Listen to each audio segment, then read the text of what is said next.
Okay, thank you all so much for coming to the Hunt Institute's next Race and Education webinar. We're so grateful for all of your excitement, enthusiasm about having a conversation about the intersections between racism and poverty in education policy. And we could not be more grateful that you've decided to spend a little bit of your Thursday here today with us having critical conversations about the role race plays in our education system. I'm sending out Alfred Mabry. I'm Senior Policy Analyst at the Hunt Institute. And again, want to thank you all so much for coming out to this discussion. Thank you all so much for your energy, your enthusiasm, and want to make sure that you all, remind you all to post your questions and your comments in the Q&A section. If you're watching the event on Facebook Live, please make sure you like, comment, and share the event. We look at those too. Again, make sure you're posting your questions and comments in the Q&A. And if you have a Twitter account, we want to make sure that you are tweeting the conversation with our hashtag race and education. Again, thank you all so much. And our hashtag is race and education. Please send us all your tweets, your questions, your comments, your perspectives, your feelings on the panel. We want to hear all of those, engage with all of those, because it helps make our work bigger and better. And so again, we're so grateful that you've decided to tune in for another conversation with the Hunt Institute's Race and Education webinar. So our conversation today is with Pamela Ispan-Karen, Executive Vice President of the Relay Graduate School of Education, who's going to moderate. Sharif El-Mekki, CEO of the Center for Black Educator Development, the Honorable Dr. Aaron Ford, Attorney General of Nevada, and Dr. Howard Fuller, founder of the Institute for Transformative Learning at Marquette University. And again, we're so grateful that all of you have decided to join us for today's conversation. And with that, I'm going to turn it over to the Hunt Institute's Chief Program Officer, Dr. Amy Wooten. Thank you, Senegal, and welcome to this week's episode in the Race and Education webinar series. As Senegal said, my name is Amy Wooten and I serve as Chief Program Officer of the Hunt Institute. If this is your first connection with the Hunt Institute, we were created by four-term North Carolina Governor Jim Hunt to support the education policy needs of governors, state lawmakers, and other senior level state officials. So much is happening across the country that reminds us that this fight for racial justice and equity is far from over. The Hunt Institute remains committed to being a resource for leaders who want to improve the educational experiences of our children of color. Typically, Javed Siddiqui, our president and CEO, offers the welcome to these events. He's sorry he can't be with us today, but it's only due to the fact that he is currently giving a presentation on the critical need to diversify our education workforce at an event sponsored by the National Academies of Sciences, Engineering, and Medicine.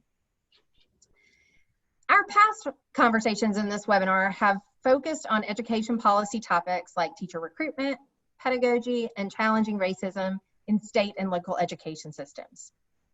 The COVID-19 pandemic is a public health crisis that has heightened the economic challenges faced by families across the country, with a disproportionate impact on Black, Indigenous, and Latinx communities. As of 2018, 32% of Black students, 31% of American Indians, and 26% of Hispanic children live below the federal poverty line. Our current system of education is not serving our students living in poverty. We know that decades of underinvestment in public education and systemic racism, past and present, have created a significant opportunity gap between low-income students and their more affluent peers.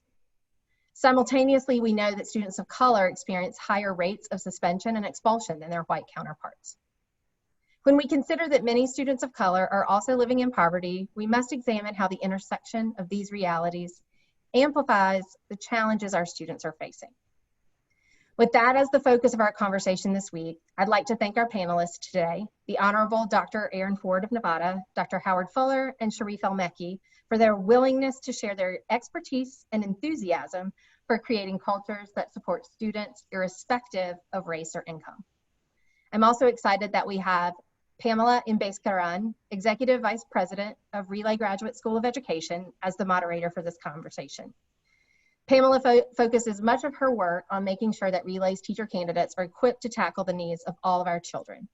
We are so grateful that she decided to give up time in her busy schedule to moderate this webinar. I'll turn it over to you, Pamela, for some welcoming remarks. Thank you so much, Amy. Thank you, Senegal. It is my distinct honor today to moderate a panel with leaders whom I've admired from afar for the last 2 decades. Mr. Elmecki, Dr. Ford, Dr. Fuller, it's a true pleasure getting to be here with you today for this hour. As a former counselor, teacher, and an administrator, I've experienced firsthand how our society has not only ignored, but systematically set up barriers to preclude our kids of color and our low-income students from succeeding. It was those experiences that led me to where I work today, the Relay Graduate School of Education, where our team teaches educators to empower our students to create a much more equitable future. This conversation couldn't be more timely, as we find ourselves in the midst of a global pandemic, on the brink of an economic recession, and the continual succession of murders against unarmed Black men and women. These are all traumatic events that disproportionately impact the Black community. Unfortunately, race matters, and it determines far too many outcomes in our society. Today, we'll focus on the role in which race and class, which are often difficult to disentangle, play in our education system. As leaders, we need to step back and evaluate institutional barriers for children of color in the educational system, as well as see what we can do to dismantle the very systems that were engineered to maintain the status quo. And now for a few logistics of how we'll spend our time together today. So again, as a reminder, the Hunt Institute is committed to helping educators think about those issues that exist, is committed to helping education leaders think about these issues, and that is why we're having this conversation and other conversations, which we'll share later with you through the webinar. Please use the hashtag RaceAndEdWebinar to share more about this on social media. And make sure you put your questions into the Q&A tool at the bottom of your screen, and we're going to try to answer as many as we can later on in this webinar. If you're viewing the event on Facebook Live, please share the event on your page. And so now we're going to actually turn around and get to hear a little bit from our panelists. So as an opening question, I'd love for each of you to introduce yourself and answer this question. Why do we need to consider the effects of poverty in our work and to improve educational experiences of students of color? We're going to start with Dr. Fuller. We're going to go to Dr. Ford, and then Elmecki, you're going to round us out. I'm going to repeat the question one more time, though, before you start, Dr. Fuller. Why do we need to consider the effect of poverty in our work to improve the educational experiences of students of color? Pamela, thank you so much. And it was really an honor to be on the program today. I thank the Hunt Institute, and I'm very happy to be with my colleagues. I think we only need to care if it matters. And in my view, what's happening to low-income Black and brown children really does not matter to a significant percentage of the people who are in charge in this country. And we ought to quit operating as if we're all in this together and we all care, because that's bogus. The reality of it is that we don't all care. We're not in this together.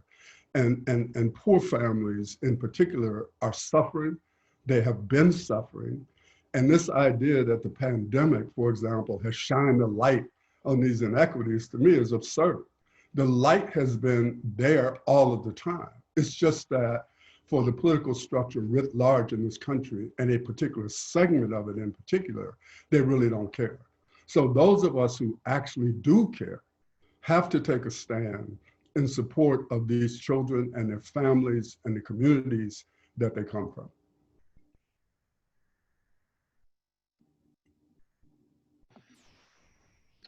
Hi, everybody. My name is Aaron Ford. I am the Attorney General for the state of Nevada.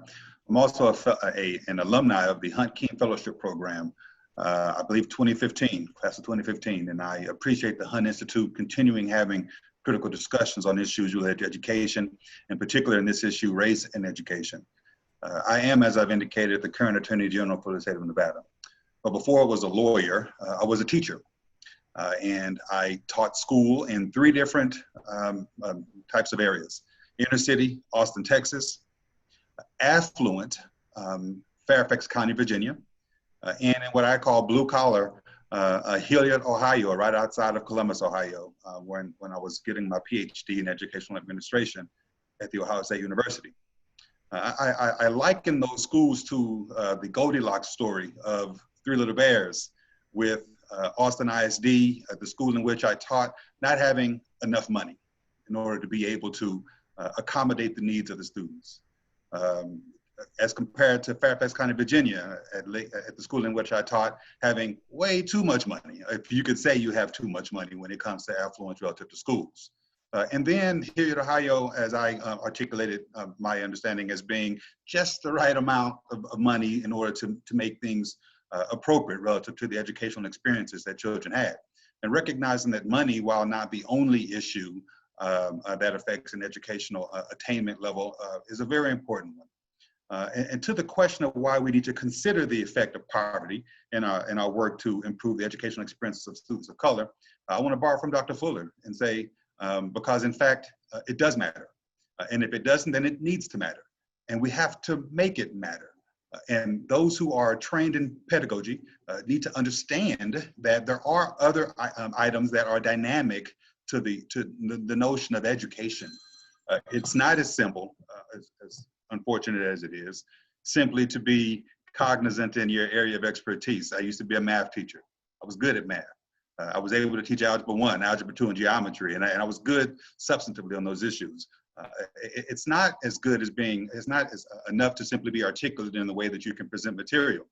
It's also important that you understand the dynamics of education and recognize, as I did from a personal familial experience, that students sleeping in class doesn't necessarily mean that they're disinterested. Maybe it's because, as I experienced from a familiar perspective, they were responsible for taking care of their younger sibling because the mother was working 2 jobs, one of which was late at night. And therefore, that played into and was a part of that student's ability to pay attention in class.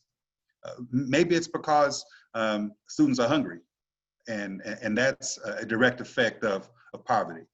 Maybe it's because there are resource issues, especially as we talk about the COVID climate that we're in right now, where I have a kid right now, and I'm pointing right now to an area in my home where I have a sophomore in high school on the internet doing virtual education.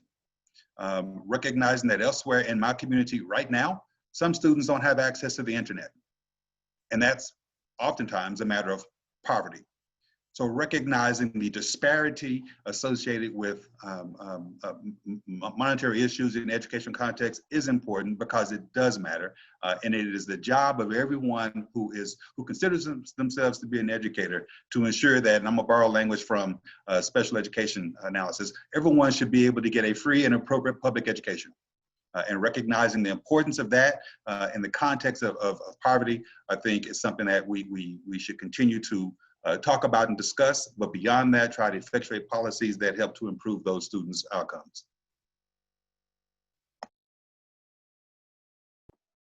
Yeah, Sharif Al-Mekki from Philadelphia, former educator, well, current educator, former principal and teacher for the past quarter century, and recently launched the Center for Black Educator Development.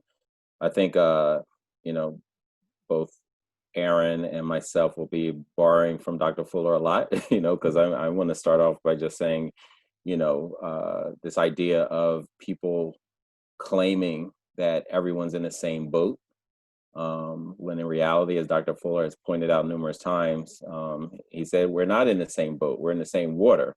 But some people are in yachts, you know, dealing with the pandemic, and other people are literally trying to keep from drowning. And so if we ignore the role of poverty, it allows people to escape accountability. You know, it's still astounding to me, and I really shouldn't be astounded, but it's still astounding to me that so many people don't want to acknowledge that poverty is a carefully engineered system to marginalize some and privilege others. And this has a direct impact on our schools.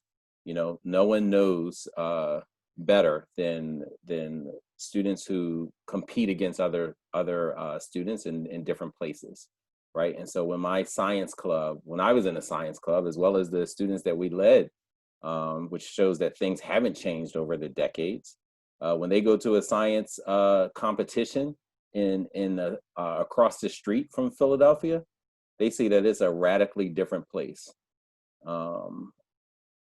And the impact that it has of saying like, well, what did I do to deserve this lead infested, this decrepit building, this entirely oppressive educational ecosystem? What did I do to deserve that?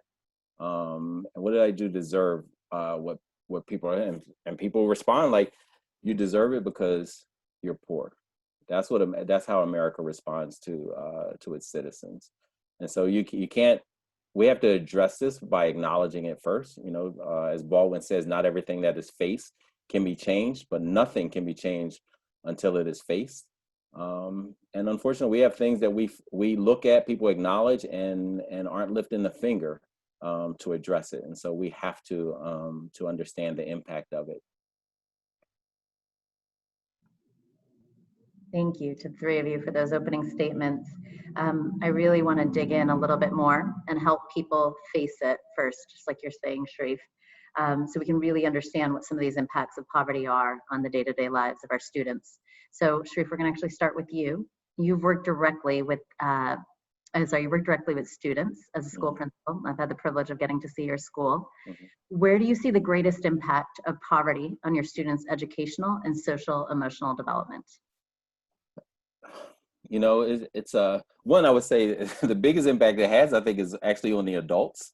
You know, some adults actually, you know, I was speaking to one of my teachers, and he said growing up, he's a white, wealthy white male, very effective teacher, but I don't think he would have been as effective as his father. You know, one time he had accomplished something, and his father was like, yeah, well, you were born on third base, and you should recognize that, right? And so, one, the poverty issue is sometimes people who've been privileged think that they've accomplished something massive. It doesn't mean that they haven't worked hard, but sometimes they've internalized like, oh, you know, they you know, exaggerate what they've done because they don't recognize the privilege that they may have of not being in poverty. I think one of the things that I saw with students was really about trusting adults. So the school that you visited, you know, Shoemaker, part of the Mastery Charter Network, is a turnaround school. And, you know, so it's a system of turnaround schools. And when the students and what that means for the audience is same students, this is a school that was struggling for generations, that families were saying, no, my child cannot go there, ended up being, you know, one of the more violent schools, and not because students couldn't, but because the expectations were so low. But students, same students, different adults, different expectations, and wildly different results is what we experienced with this turnaround school. But students left in June in 2006, and adults said, we promise things will be better next year. It's going to be a turnaround. The students described to me that we did not believe that things would be different because we had been lied to so many times by politicians, by policymakers, by people in positions of power and privilege. And so one of the things that it just undermined their trust that, you know, we would be there to support them. And so we had to build those relationships and build that. But, you know, this idea of poverty, it's generational, it's oppressive. And so it undermines, it pushes back to that third base analogy. It pushes a child that's in poverty. They have to conceptualize and think and work hard, which is annoying why when people say, oh, we're going to come here and teach you grit because I have it. Mind you, I haven't done anything of substance. You know, I cry at you know, because a kid rolled their eyes at me, but I'm going to teach you about grit. Where these students have more grit in their fingernails, and they shouldn't have to, right? Like we normalize that as if that's what, you know, students should have to do to learn. And so I think, you know, in general, you know, the trust that what does this education support me and help me when it's undermined in such a way, when it's underfunded in such a way. And we have to remember, it's not just underfunding a school, it's underfunding the entire community, marginalizing the entire community. So it's compounded, you know, poverty. Thank you, Sharif. On another topic, I've gotten a chance to hear a bit of Dr. Fuller. I've gotten to hear you speak about the importance of school choice for low-income Black students. Talk to me a little bit about why school choice is really important in the battle for improving America's educational system.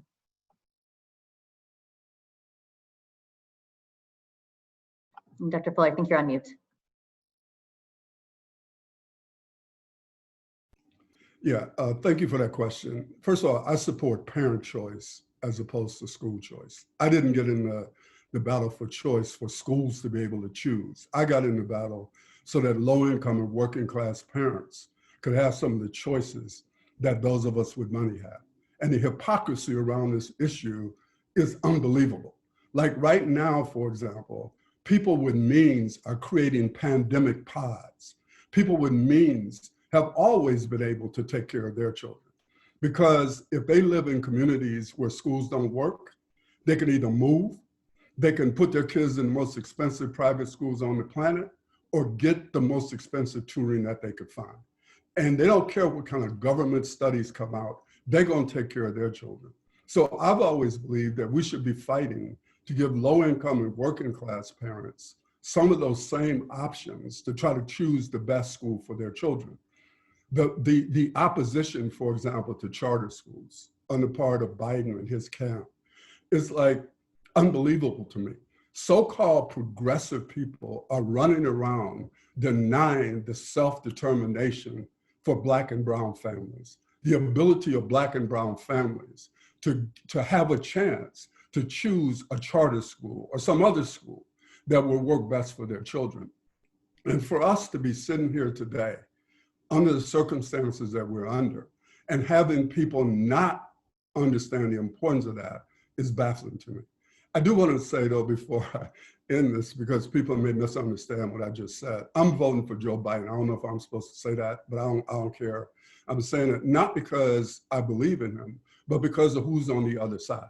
Because one man, I have to be concerned about my life.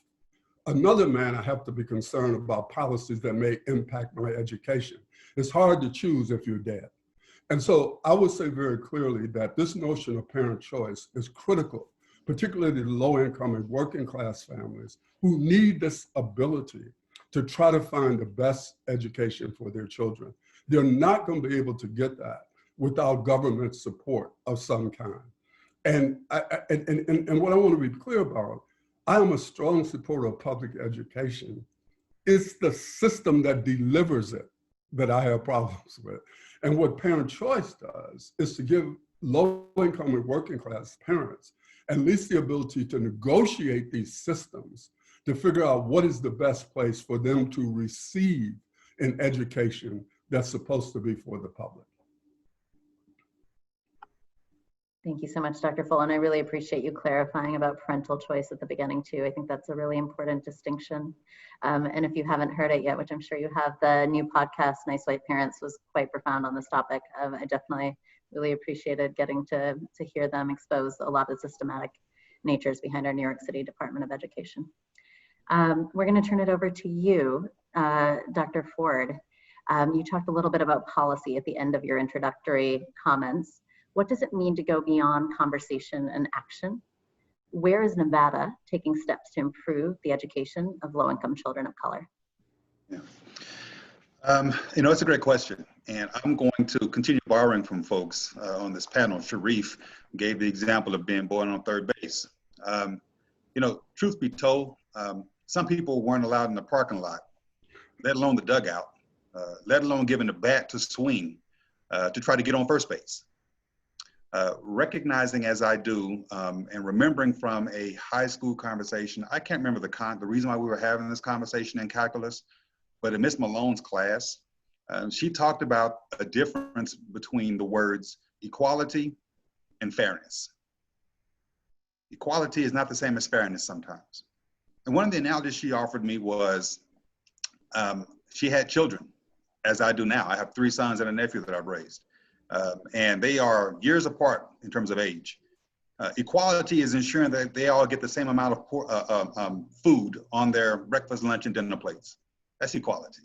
Giving them all the same amount of scoops of porridge. So going back to my Goldilocks analogy. And under that circumstance, my 27-year-old would be starving, while my 15-year-old might be just right. Fairness, however, recognizes the different needs of individuals pursuant to a certain circumstance. My 27-year-old needs a little bit more porridge than my 15-year-old. And as a matter of fairness, I'm going to provide him a little bit more than I provided my 15-year-old when it comes to what the need is on this issue. Why do I give you this as a backdrop to answering my question? I was a state senator before I was the Attorney General, and after I was a teacher. And I am proud of some of the work we were able to do in the state Senate. It was controversial, to be sure, talking about allocating additional monies to students as a matter of fairness, particularly Black and brown students who weren't allowed in the parking lot, let alone in the dugout, let alone given a bat in order to swing to get to first base. So we have in our state what's called Zoom schools, which focus predominantly on the English as second language learner population, and largely Latino population in our state. And then we have victory schools, which allocate additional monies to predominantly Black students, frankly, who have lived in more impoverished areas, whose schools have likewise experienced more impoverished exposure than other schools. Those are direct efforts on our part to address, from a fairness perspective, a resource allocation and a need-based resource allocation of monies that follow students.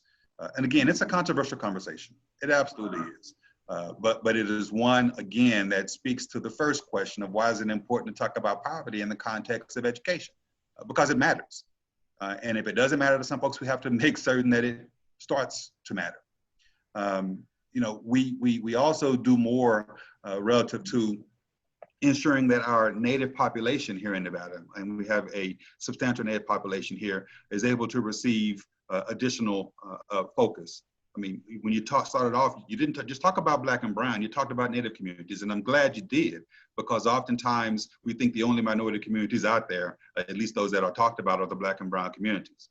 But recognizing, again, from a matter of fairness, there's a larger population of folks who need to have an area of focus, and we're able to do that. And the last thing I'll say is this, from a COVID perspective, recognizing that CARES Act monies that have been allocated to our states can be utilized to help, again, augment resources in schools and for students that otherwise would not have been able to receive monies, is something that I have been involved in, but our state policymakers who've been able to allocate those funds have been able to do. And that's a very recent example of overt and intentional actions toward fairness that I think are appropriate in any conversation about educational equity. Thank you so much, Dr. Ford. There are going to be some probing questions I think I'll have for that in just a second. But for now, I actually want to remind our audience, this is actually a chance for us to get to hear from you a little. So we'd love for you to continue to enter your questions into the Q&A chat. And we're going to get a chance to first hear from one of our guests today, Elizabeth Bruno. And this question is directed at Dr. Fuller and Sharif Hugh.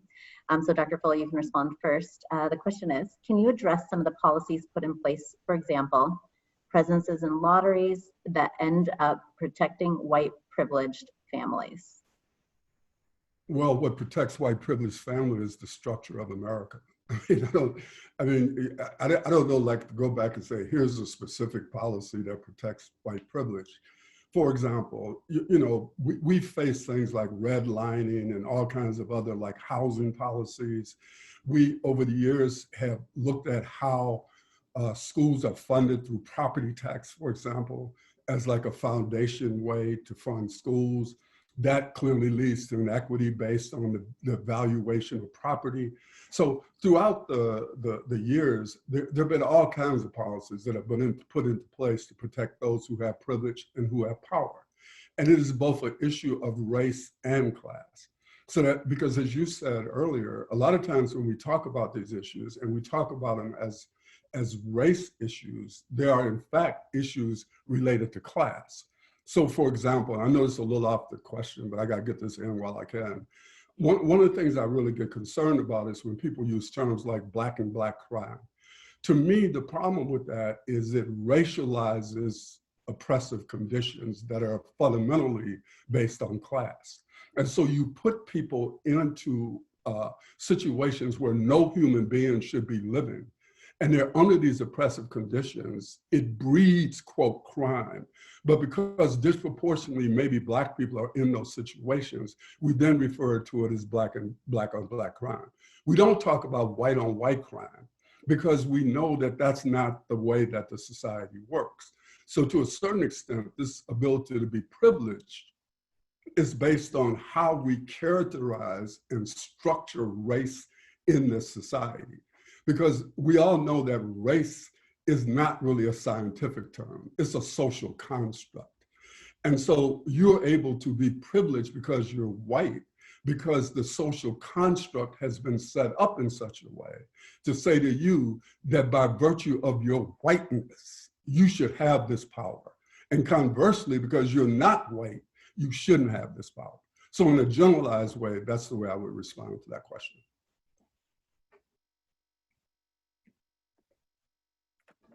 I hate going after Dr. Fuller, but I'll just say that, you know, lotteries in general, like, you know, things are so, in America, things are so regional and based on state and things like that. Like, it's really hard to answer, you know, a general question of lottery. My context, I've only worked in 3 schools across my 26 years in public education, and they were all in areas that had been deliberately undermined and really wars waged against them. And so when I look at lottery, it was really like, we only have a certain amount of space. And what's the fairest thing to do would be a blind lottery or things like that. What I would want to go into is like a deeper issue of, why aren't there enough schools, period, to educate as states are supposed to do? Like, to me, that's the fundamental question. I think too often we're looking at equity. It's almost like having this tree of racism, or this tree tearing up the foundation of your home. And you come out like, oh yeah, I got my equity and justice jumpsuit on, and I'm out there.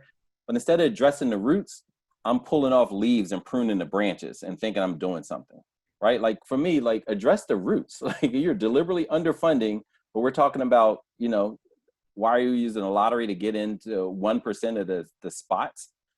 You know, like, for me, it's a much deeper issue. Wonderful. I really appreciate the 2 structural systems that you guys brought up there that I think are so underneath this all. I'm going to go to Dr. Ford. Dr. Ford, I want to probe a little bit more on the answer you started giving to us. So I'd love to hear more about your role as an Attorney General. Talk to me a little bit about how you've used that role to spark policy change for students of color, especially as many leaders are considering the intersection between criminal justice, poverty, and race. Absolutely. I love my job as Attorney General. It wakes me up at morning and it keeps me up at night.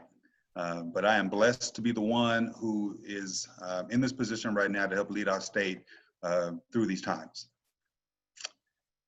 Education was my first love, remains a big love of mine and a focus of mine. The intersection of race and education, the intersection of race in our criminal justice system, the intersection of race in our economic systems is something that appeals to me from not beyond a conversational perspective, but to your question, Pamela, to an actual action-based perspective. So what have I done in my capacity as Attorney General to help address that intersection? Well, first off, recognizing the school to prison pipeline that people talk about in terms of the nomenclature that they use. Recognizing, I think it was Sharif who initially mentioned something about, or maybe it was Amy, I think you may have mentioned this, about children being exposed to the criminal justice system early on in our schools. And trying to develop policies and be a person who speaks to those issues directly and who can actually have a direct impact on what we do. Now, my office directly doesn't deal with juvenile issues, so to speak. But when it comes to policy formation, when it comes to conversations with legislators about what we would like to see changed in the areas of juvenile justice, police and schools and things of that sort, I can absolutely insert myself into those conversations and try to affect policy change on those issues and on those areas.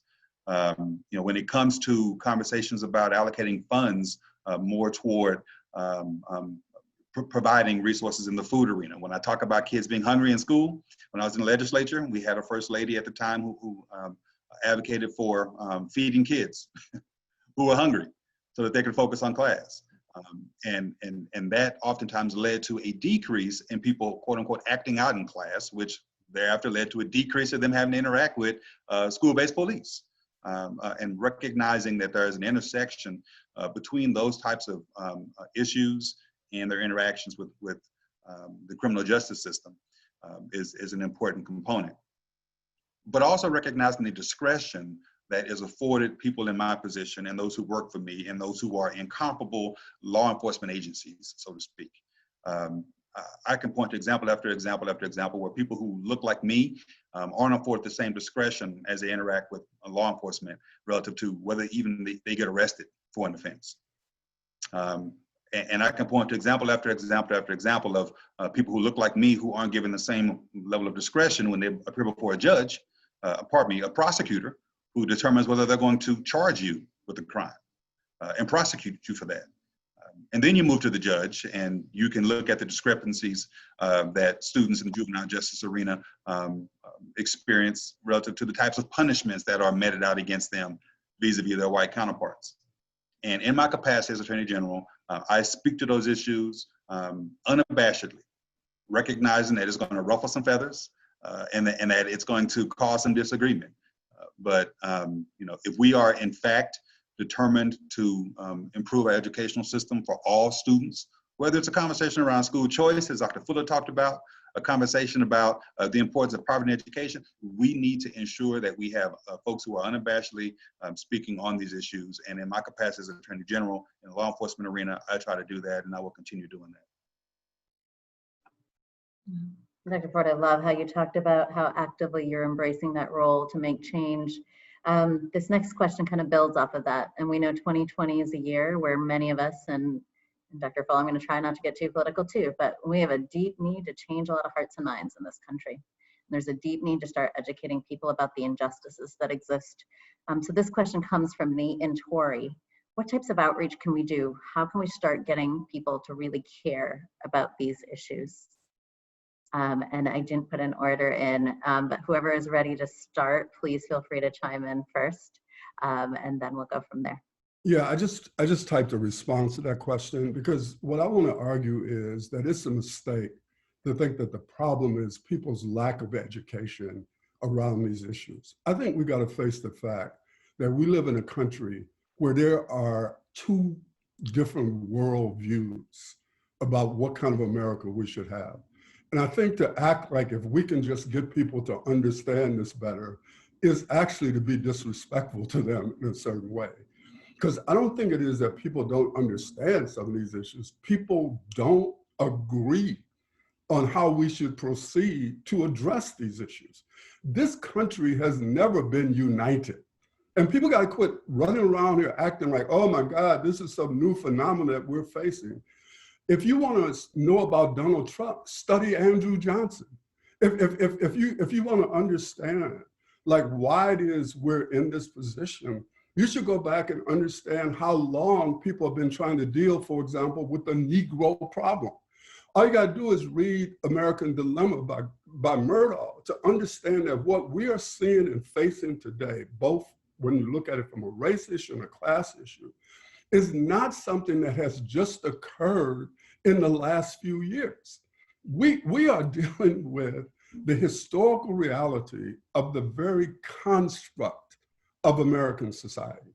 So if you read Faces at the Bottom of the Well by Derek Bell, he makes it very clear that racism, for example, is woven into the framework of American society. It's not tangential. And so this fight that is mentioned here has been a fight that has been going on, and I think it's going to continue to go on. But the only real way to face it is to understand that this is not a problem of education. This is a problem of a different worldviews. And the November election is going to say something about which worldview is going to dominate over the next 4 years. And I think we have to begin to get out of this. If I could just talk to these people. Yeah, if you could just talk to them and hear them tell you why they don't believe in what you're talking about, you will see, as I'm saying, that this is not an education issue. But that's not to say we shouldn't continue to put the positions out there. But I think we got to understand, at least in my opinion, what we're really dealing with here. Dr. Fuller, one word, preach. I do have to offer, I believe, in my estimation, some caveats, right? I mean, I don't think that it's entirely not an issue of education. I do think that there are legitimately some folks out there who are ignorant. And I don't mean that in a pejorative sense. I mean that people, some don't, they just don't know, because education's always been used to indoctrinate. It's always been used to indoctrinate. I'm from the South, and I've given the example time and time and time again about a multiple choice question that my now 27-year-old medical student received when he was in the 7th grade. What was the cause of the Civil War? Multiple choice questions. 2 answers, he narrowed it down to. One was slavery, another was states' rights. And according to Texas's answer key, it wasn't slavery, the answer was states' rights.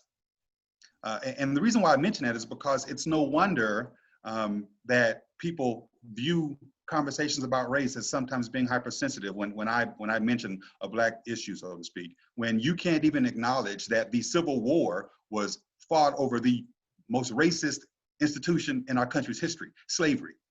And you couch it as an issue of states' rights so as to minimize the issue of slavery. Right? It's an indoctrination issue that sometimes leads to people actually being ignorant.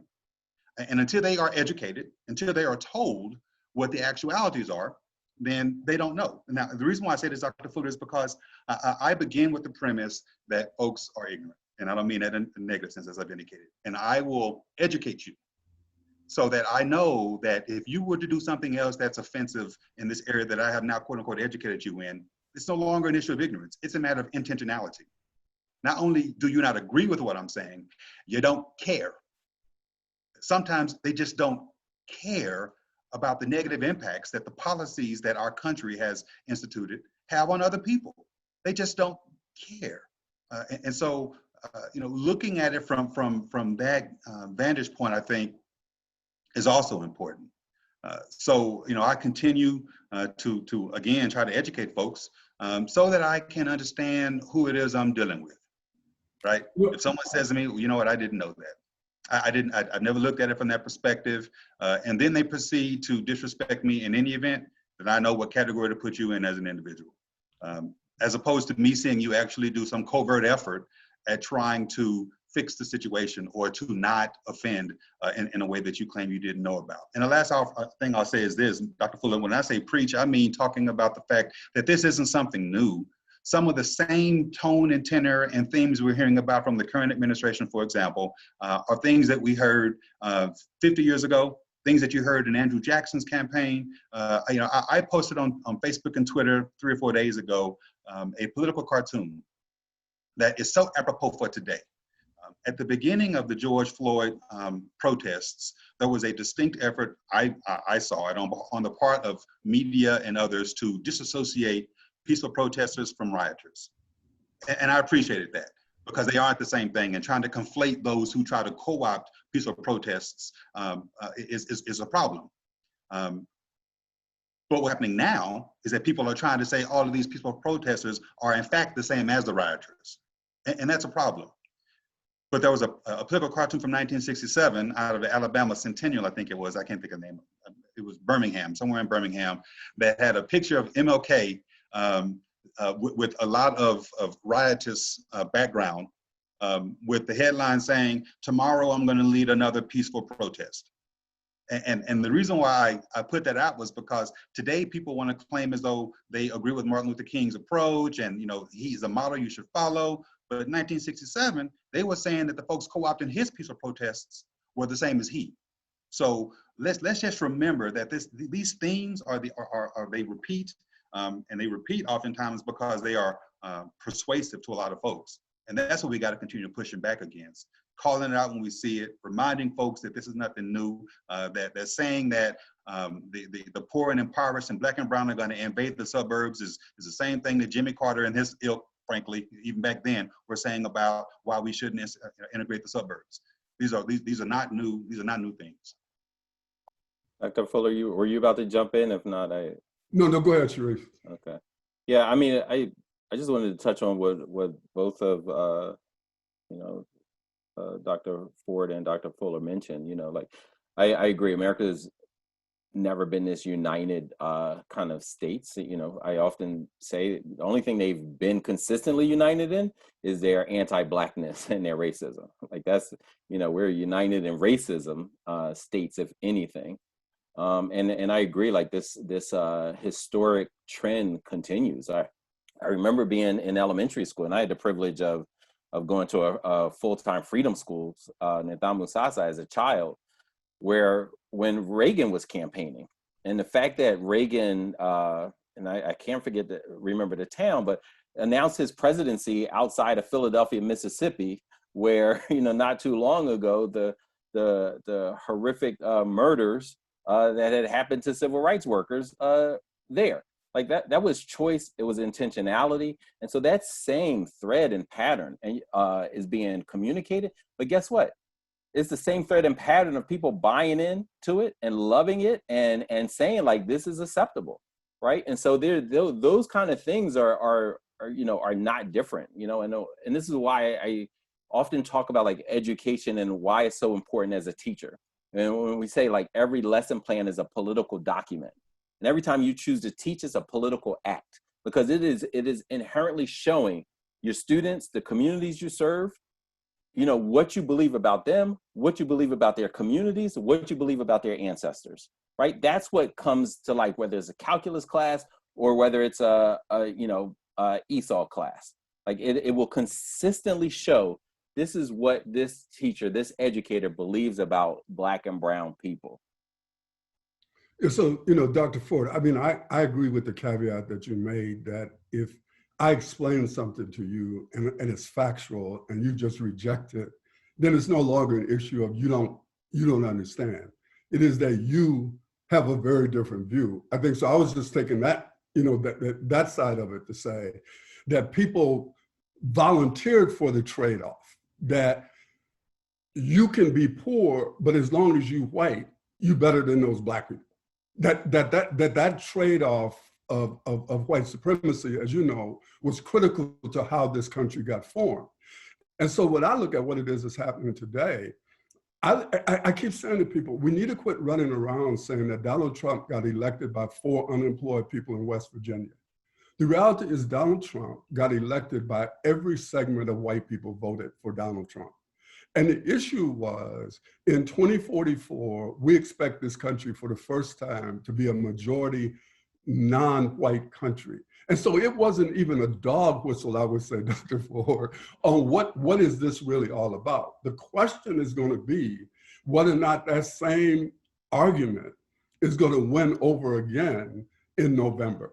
Or are there some other things that have entered into the political calculus that will, excuse the use of this word, trump the argument that took place in 2016.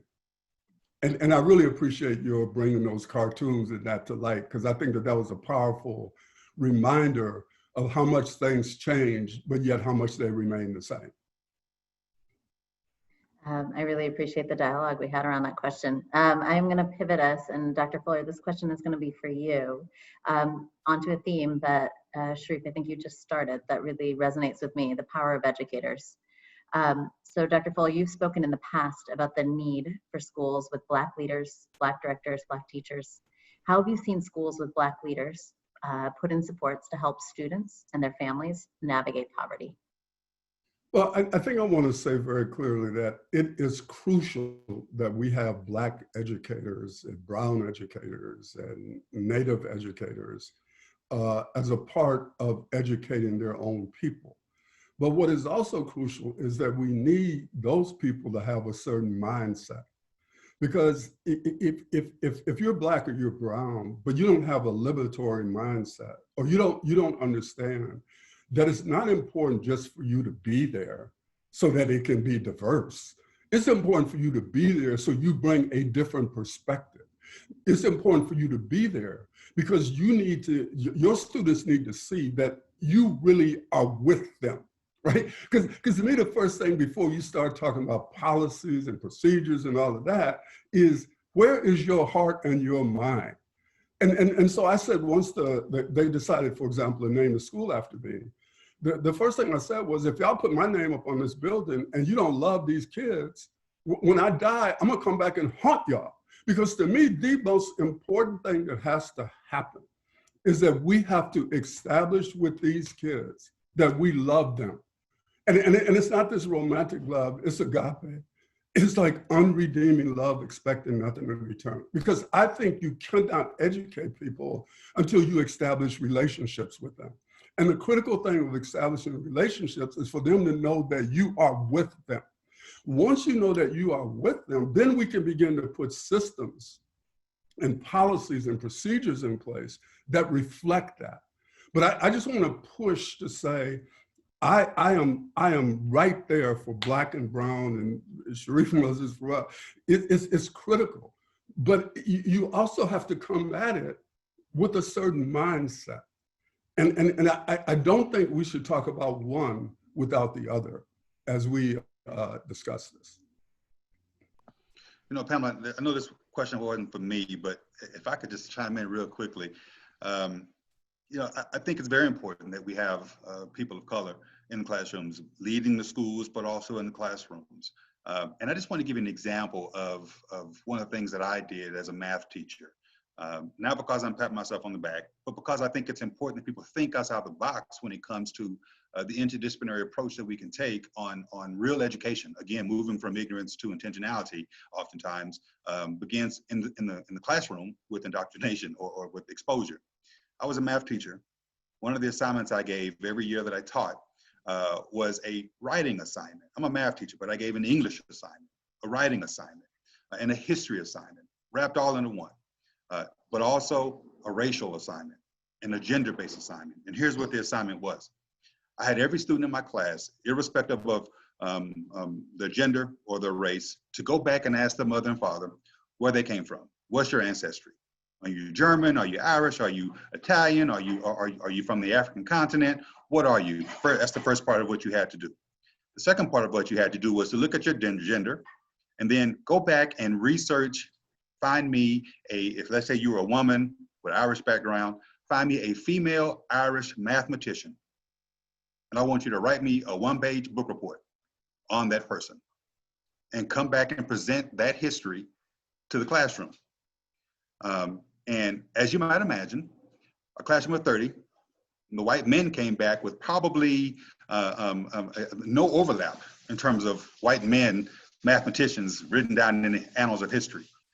Every woman who was a German in my classroom came back with the same lady. Every Black man who came back talked about Benjamin Banneker or Lewis Latimer, right? If you were a Greek female, or if you were from Slovakia, whatever the case may be, it was very tough to find actual history written about who you were and what your contributions were to the field of math. And the conversation was simple. Why do you think that is? Is it really because there was only one white woman from France ever to contribute to math over the course of human history? Or is it because of the way history has been written? Is it because of the way you've been educated? Is it because of the way we have determined who gets the headline, who gets the history, who gets the credit? And it was a very engaging conversation, one that touched on issues of race and gender and history, and the importance of understanding that all is not as it appears, and that sometimes you gotta go a little bit deeper in order to understand the reason why things are the way they are. And I did that as a Black man in the classroom. And I don't know of any other teacher, Black, white, or otherwise, who had this assignment. And I think it's important to note that we bring this type of exposure and opportunity to the classroom, and we should be continuing to facilitate that. Dr. Ford, I really love that story. Having grown up in the middle of the Midwest, I had not one teacher of color through my 13 years, and I can tell you there's a lot of shame about my race that came along with that. And so knowing those sort of stories I think are really powerful for how educators can change that experience for kids. So thank you for sharing that. We're going to close out with some questions that are probably very top of mind for much of our audience right now, which is the effects of the pandemic. We briefly touched a little bit upon this. We're going to actually start with Dr. Fuller, and then Sharif, we'll go to you, and then Dr. Ford, and we'll have about 1 minute each for a response on this one. The question is, students and their families have been put under massive economic pressure as a result of COVID-19. COVID-19 has created new challenges for affluent white families as well. As many students return to the classroom in the coming weeks, what must leaders do to ensure that each and every student has the resources they need to succeed in the classroom and beyond? Well, the first thing is we need to start to make sure that these kids are safe. I don't care what all these people say, go back, go back. The first concern ought to be the health and welfare of these children and their families. Because we do know that although children may not get COVID, they can be carriers. And many of our students live with grandparents, they live with extended families.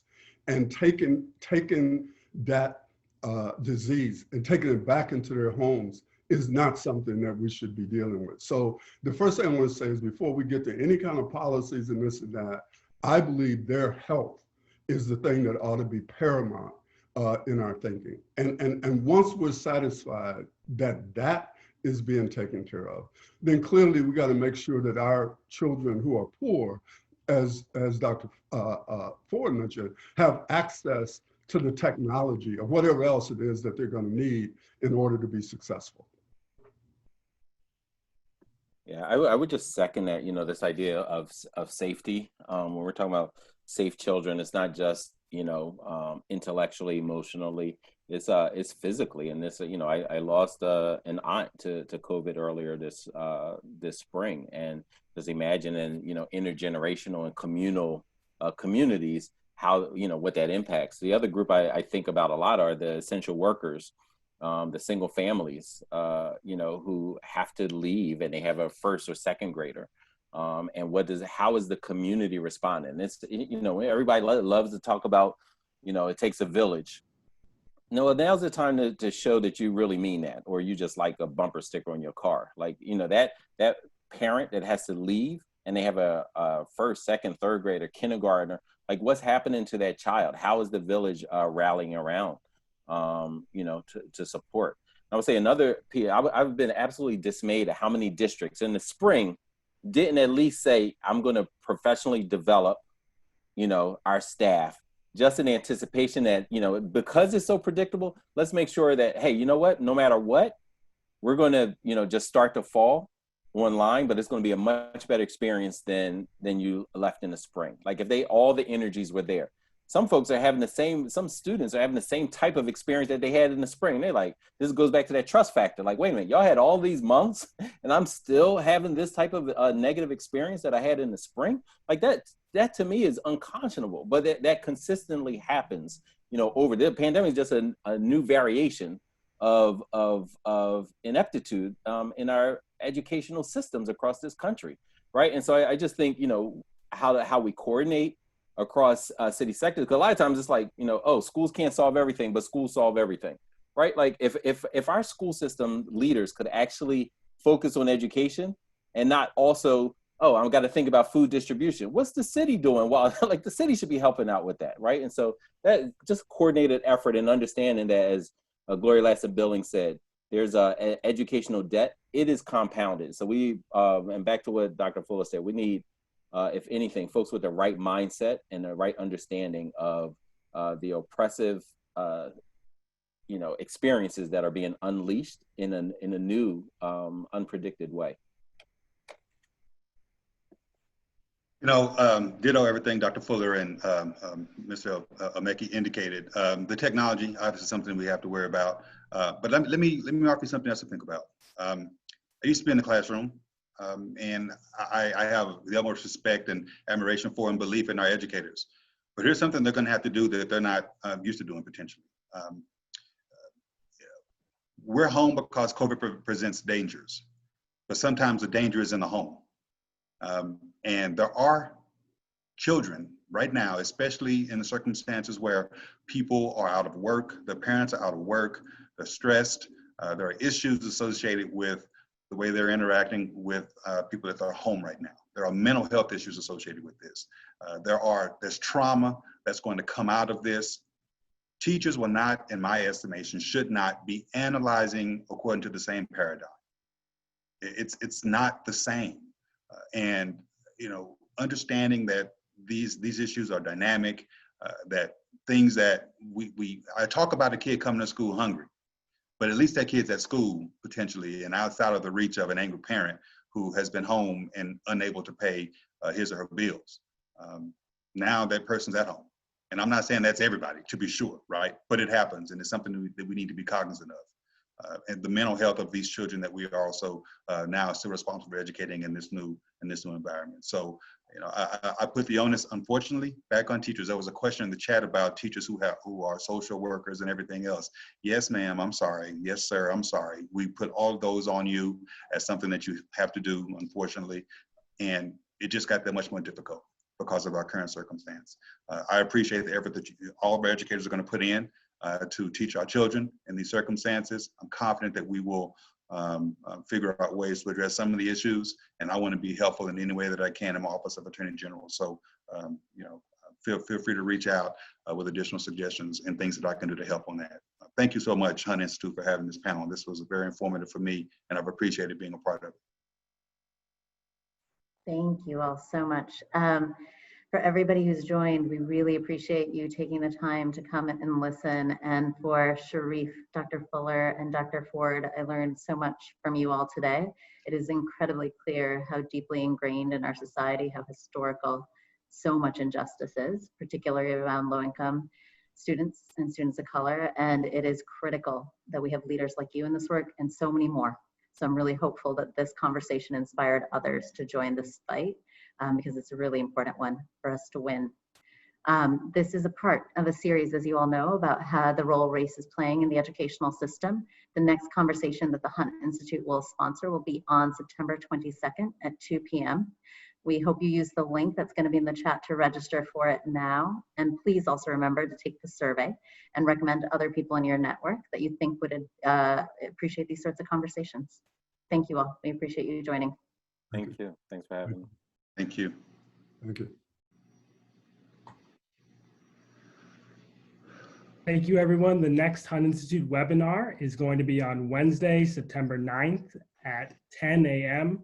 It's our Homeroom with Education Leader series supporting English language learners during distance learning. So we hope that you tune in for that. And thank you again to all of our amazing panelists and our moderator, Pamela, for such a deep and engaging conversation. Looking forward to hearing your remarks, and thank you all for coming back for the next webinar. Have a great one and have a wonderful day. Thank you so much. Thank you.